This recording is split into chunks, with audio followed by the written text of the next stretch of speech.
Setelah kita mengetahui tentang pengertian dan tujuan, nah kita akan berlanjut pada ciri-cirinya. Jadi setiap teks itu punya ciri-ciri. Ya, kalau orang juga sama, ini anak-anak juga banyak ciri-ciri yang ditemukan, ya kan, dari sisi sifatnya dan sebagainya.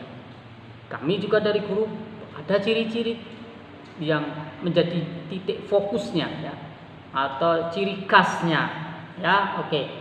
Jadi kalau contoh di dalam pertanyaan-pertanyaan yang nanti saya ajukan atau ketika saya menjelaskan, ada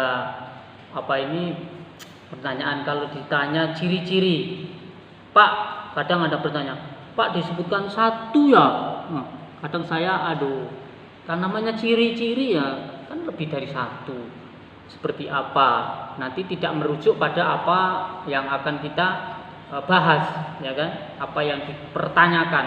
Ciri-ciri teks eksplanasi. Satu mengarang, wah itu tidak boleh.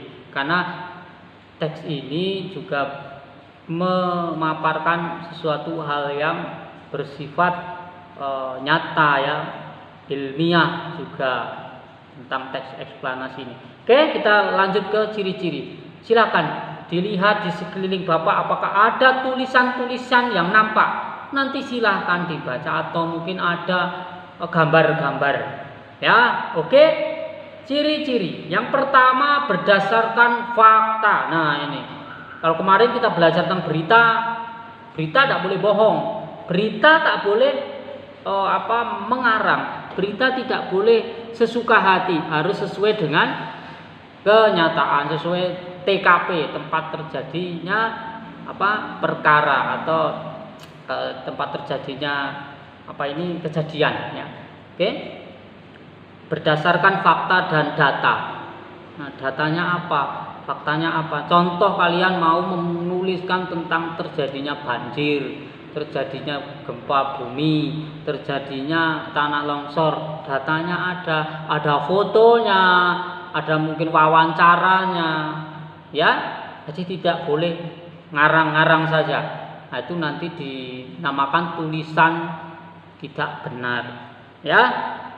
Nah, nanti Pak, apakah saya ketika nanti menulis teks eksplanasi harus berkunjung tidak harus. Kita bisa mencari fakta dan data juga lewat media. Tapi media-media atau informasi yang kredibel atau yang benar-benar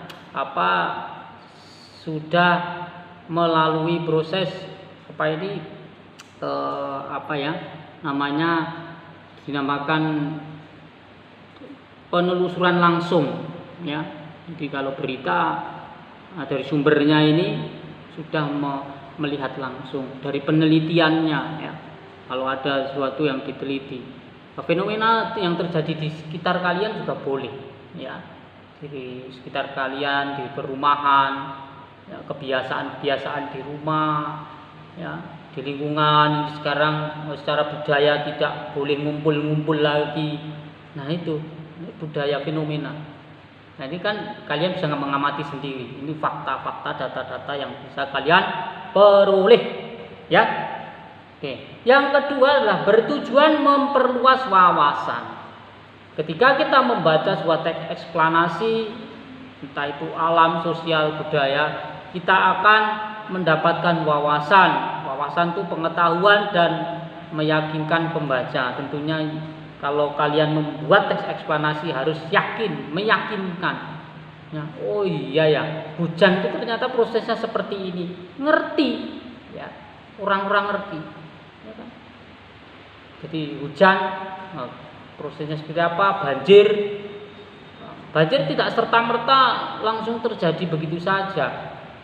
Ada data-data, fakta-faktanya. Tanah longsor, ya kan? Oke. Jadi seorang pembaca nanti atau teks yang kalian buat ketika Bapak baca, ketika seseorang membacanya, nah itu bisa memahami, ya, yakin, oh ini benar, ya, bukan benar. Oke. Yang ketiga, yaitu teks eksplanasi menjelaskan suatu bidang keilmuan sehingga akan ditemukan istilah-istilah berdasarkan bidang yang dibahas. Jadi ini berkaitan juga dari kemarin kita belajar teks eksposisi ya. Kalau sekarang teks eksplanasi, ini suatu bidang keilmuan. Jadi memang yang dituliskan ini berdasarkan fakta, berdasarkan ilmu. Kalau untuk fenomena alam ini kebanyakan kita menyadur atau melihat atau mengambil dari pengetahuan alam ya, IPA ya kan. Nah, kalau yang sosial biasanya dari pelajaran IPS ya. Nah, kalau budaya juga masih sama ya. Budaya itu menyangkut juga dengan agama, dengan PPKN ya, PKN ya. Terus yang keempat itu membahas mengenai hal yang umum ya, ya, mengenai peristiwa alam, sosial dan budaya.